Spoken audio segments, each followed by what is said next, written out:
White કપડાની અંદર રાજનીતિ કરતા કાળી માનસિકતાવાળા ગુંડા લોકોએ હદ વટાવી છે। આમ આદમી પાર્ટી એકદમ નાની પાર્ટી, એકદમ બચ્ચું પાર્ટી કહેવાતી વિશ્વની મોટી પાર્ટીને બહુ મોટી માત આપવા જઈ રહી છે। ભાજપ એકદમ ડઘાઈ ગઈ છે। સુરત મહાનગરપાલિકાની ચૂંટણી ચાલી રહી છે। આમ આદમી પાર્ટીએ સુરતની તમામ સીટો ઉપર ઉમેદવારો ઊભા રાખ્યા છે અને આ ઉમેદવારો બહુ મજબૂતાઈથી પોતપોતાના વોર્ડ વિસ્તારોની અંદર લોકોની પાસે જઈ રહ્યા છે।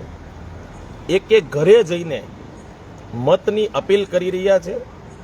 અમે એ બોલીએ છીએ કે સુરત હવે થાક્યું છે, સુરતના લોકો થાક્યા છે ને હકીકતમાં આખું સુરત બોલી રહ્યું છે કે હવે થાકી ગયા છીએ।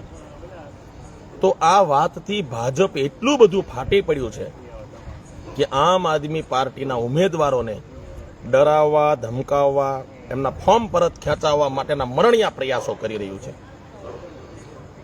આજે સવારથી અલગ અલગ વોર્ડના અમારા ઉમેદવારોને ધાક ધમકી મારી રહ્યા છે અને આ ગુંડાઓ, નાગા માણસો એવું કામ કરી રહ્યા છે કે જે સમાજનો અમારો ઉમેદવાર છે એ સમાજના મોભીને આના ઘરે મોકલે છે। ભાજપના કમલમમાંથી કે સીઆરની ઓફિસોમાંથી આદેશો થાય, ધારાસભ્ય સંગીતા પાટીલની ઓફિસમાંથી કે મુકેશ પટેલની ઓફિસમાંથી આદેશો થાય એટલે ગુંડા માનસિકતા ધરાવતા એમના લુખ્ખા લોકો રોડ ઉપર નીકળી પડે।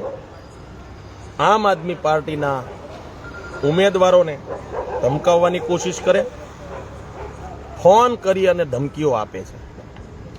મારી પાસે રેકોર્ડિંગો પણ છે।